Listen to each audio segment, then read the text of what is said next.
you very much. I do appreciate the opportunity to present the Freegold story. So thank you very much for having us this morning. So Freegold is a Toronto-listed company. We're based here in Vancouver. We are exploring in Alaska. We have two main projects, our Golden Summit project, on which we spent the last 3 years, and Shorty Creek, which is a copper-gold porphyry up near Livengood. The interesting thing about Alaska, and very few people really realize it, is some of the largest undeveloped gold resources are located in that state. And most recently, Golden Summit has joined that rank.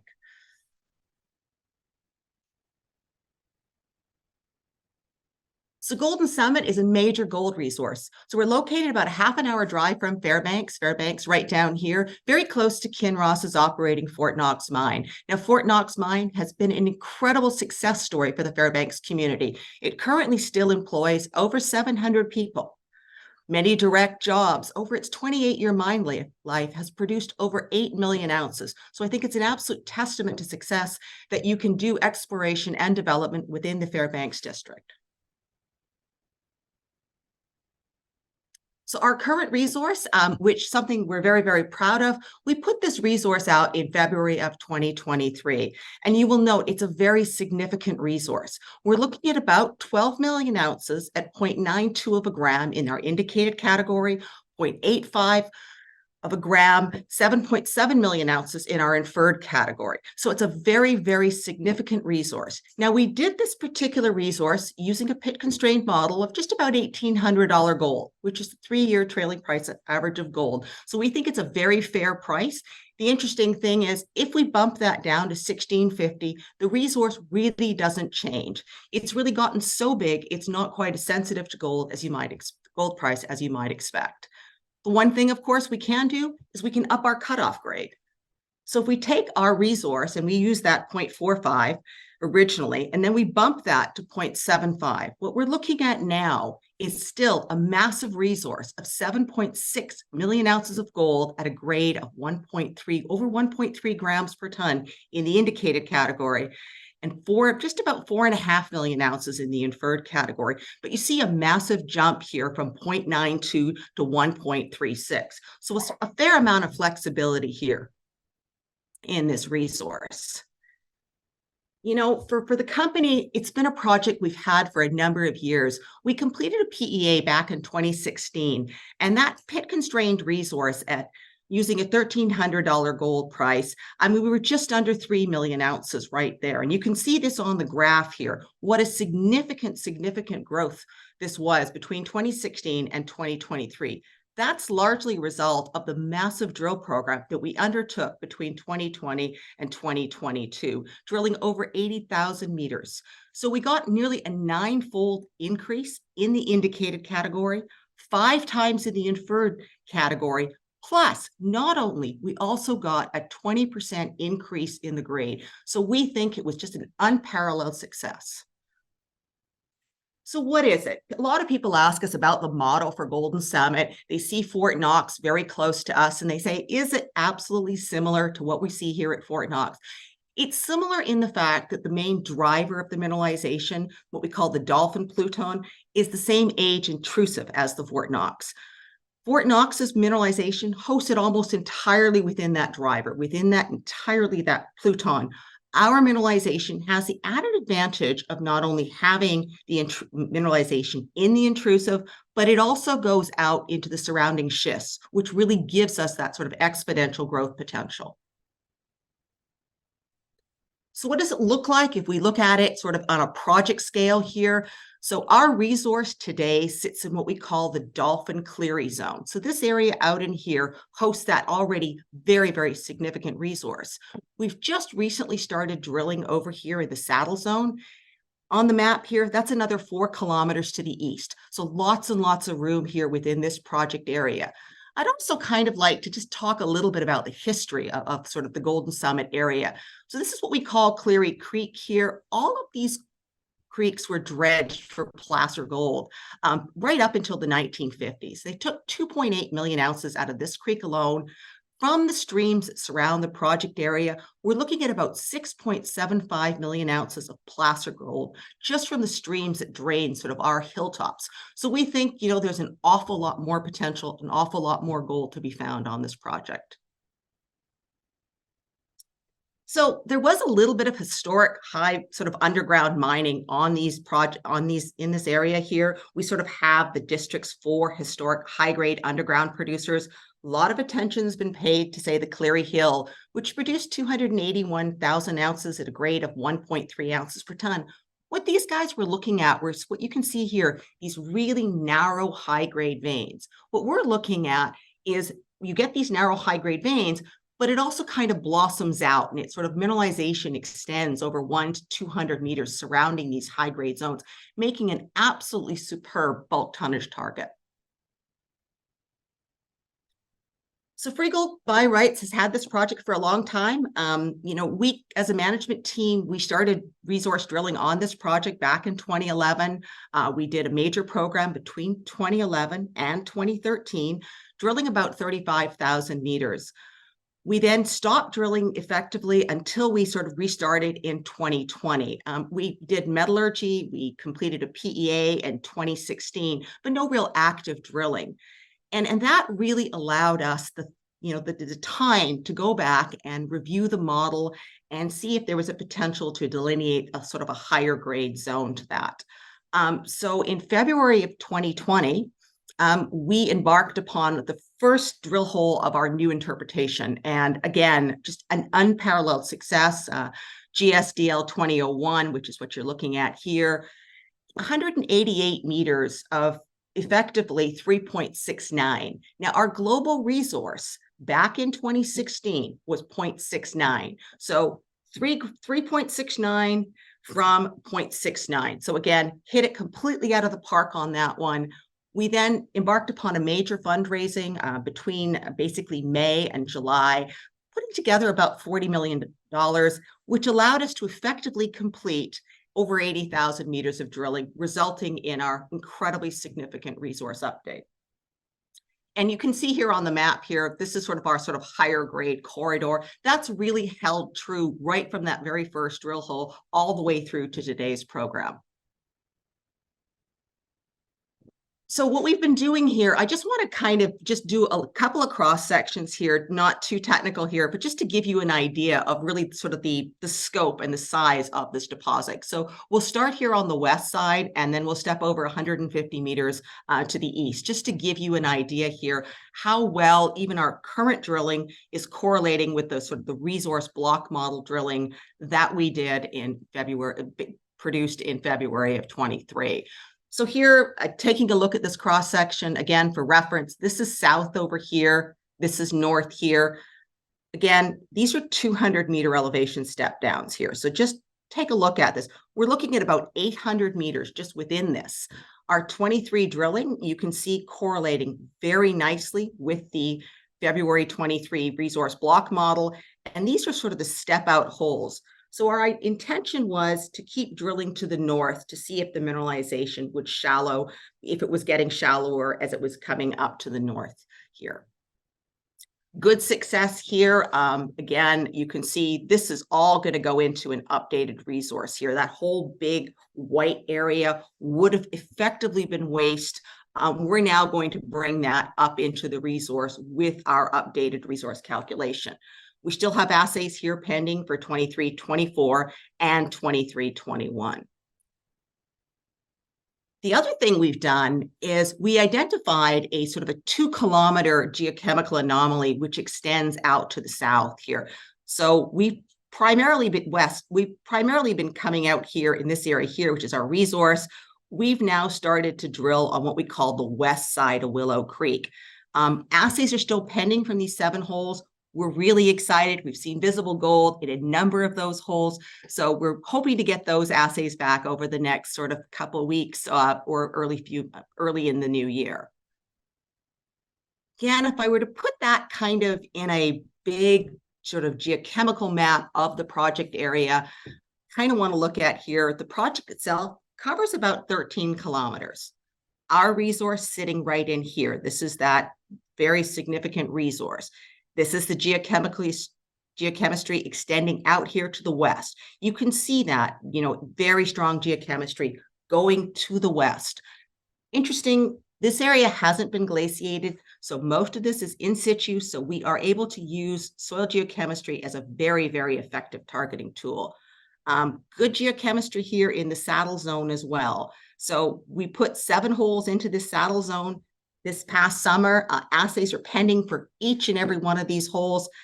The interesting thing we're looking at here, sort of these pink lines here, these represent documented historical vein occurrences. So what we're seeing here is a massive veins in here. So we tried to do a series of broadly based sort of reconnaissance holes just to try and see if we could delineate a potential for a resource out here in the saddle zone. As I said, assays pending for all those 7 holes. Fair bit of discussion always about the metallurgy at Golden Summit. So Golden Summit is interesting in the fact the top 70 meters of this project are oxide. So very, very amenable to heap leach. What we look at as we move into the sulfide, it's what we term semi-refractory. However, we do know if we do a flotation concentrate and we oxidize that concentrate, we are able to recover more than 90% of the gold. So we don't think it's going to be a major impediment to developing this particular project. At the present time, we have a fairly good metallurgical program underway under the direction of Maurice Tagami. So Maurice has been a tremendous asset for us. Maurice used to be the vice president for technical services for Wheaton Precious. So tremendous expertise. He's actually been helping us with the program all the way along since 2013, sort of being able to sort of really guide us. So what we're seeing is we have gravity test work underway. Because we've seen more visible gold over the last sort of 3 years than we've ever seen on this project, we wanted to look at gravity. And we're also testing what we call sort of the lower 300 meters of our sulfide mineralization. Most of the previous work focused really on that upper 300 meters. So again, we have metallurgical test work still coming for results. So really, we think our company is about building ounces, building value. 44 holes in 2023, 26,000 meters, lots of news flow still to come. We still have assays pending for over 23 holes. So we've still got potential for additional resource expansion, and we have the added bonus of having that sort of new discovery over in the saddle zone. So how are we different than a lot of northern projects? You've got Fairbanks here, which is a city basically about 100,000 people taking in all its environs. Our access is off a paved highway. You're looking at the highway access to the project. High tension power going right into Kinross's Fort Knox mine. That's about 6 kilometers to the south of us. So well situated from a development standpoint. Alaska's got very strong regulatory framework. What we're looking at here is there is a defined permitting process that we will be undertaking in due course.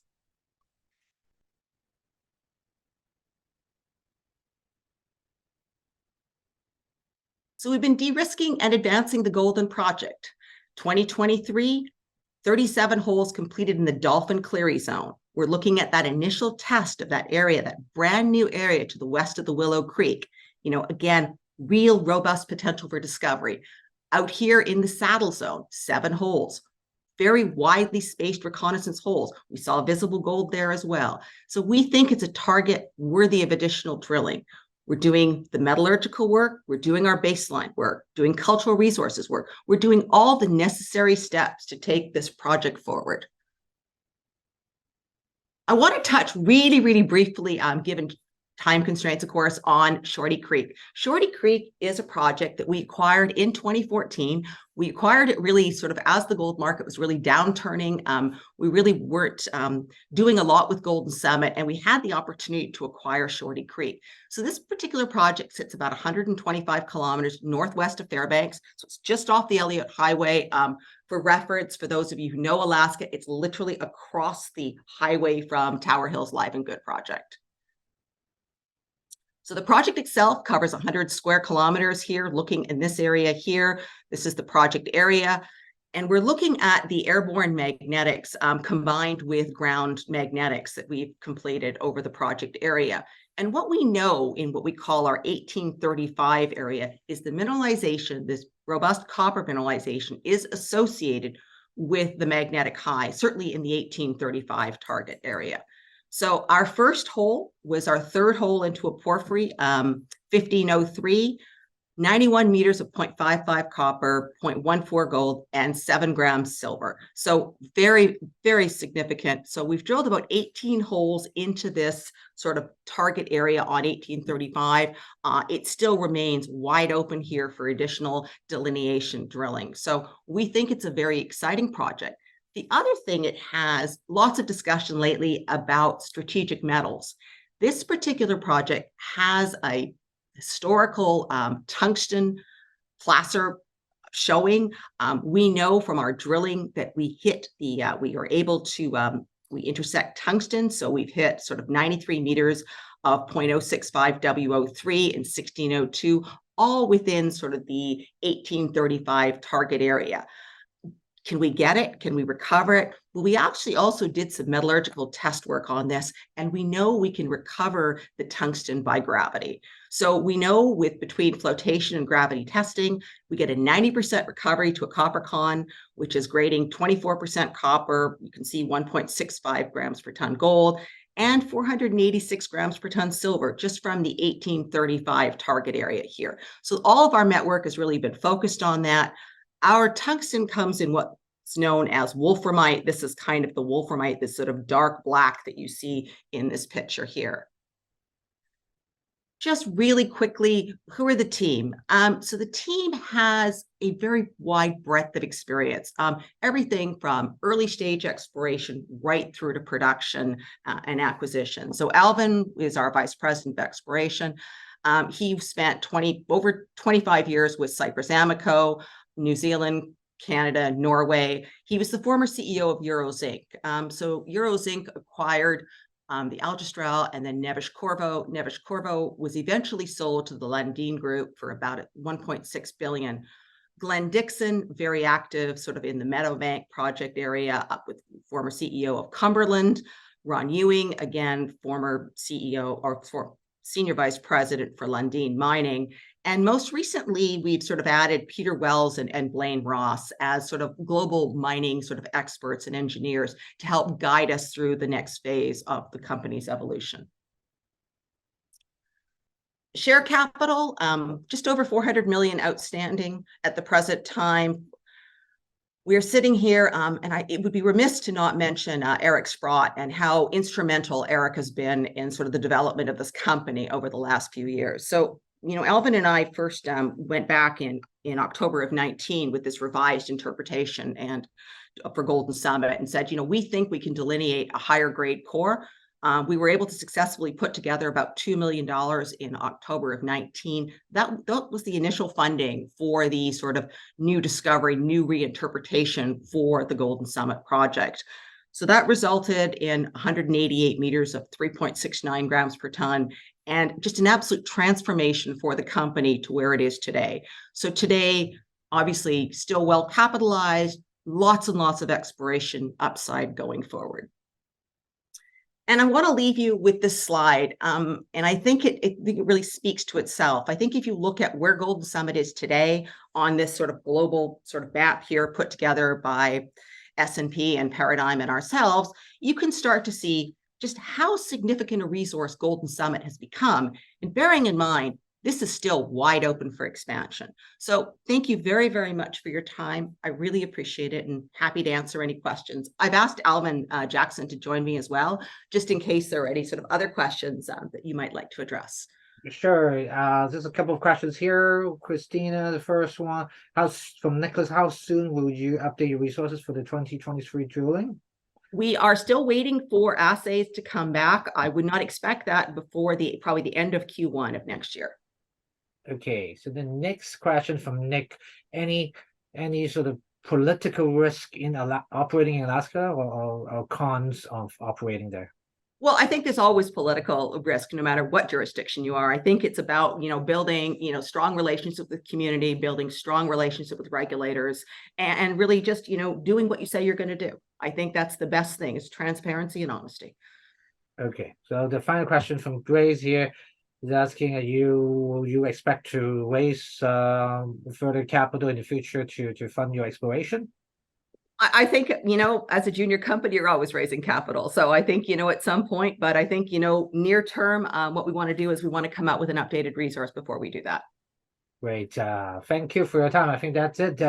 Thank you for your time here and sharing your story with us. Thank you so very much for the opportunity. Thank you, Kristina.